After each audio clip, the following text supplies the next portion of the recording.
Dear brothers and sisters, praise the Lord. How are you?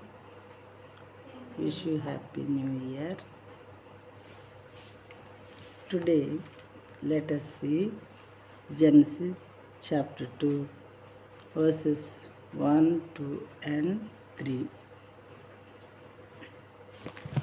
Thus, the heavens and the earth were finished, and all the host of them. And on the seventh day, God finished his work that he had done, and he rested on the seventh day from all his work that he had done. So God blessed the seventh day and made it holy, because on it God rested from all his work that he had done in creation.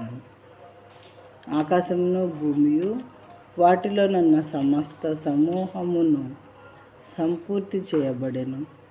ఆకాశము భూమి వాటిలో ఉన్నటువంటి సమస్త సమూహము సంపూర్తి చేయబడెను. దేవుడు తాను చేసిన పని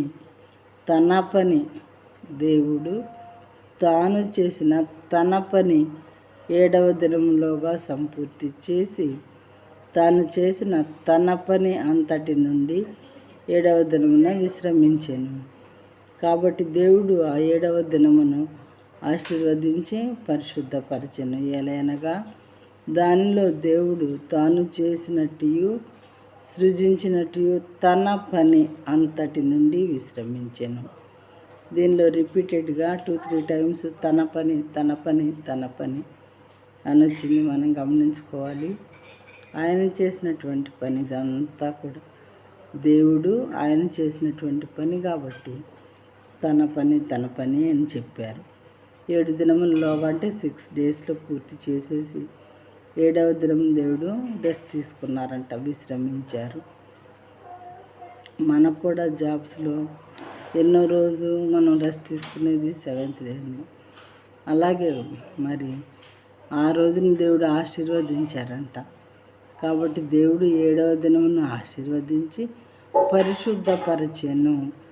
ఏలయనగా దానిలో దేవుడు తాను చేసినట్టు సృజించినట్టు తన పని అంతటి నుండి విశ్రమించెను.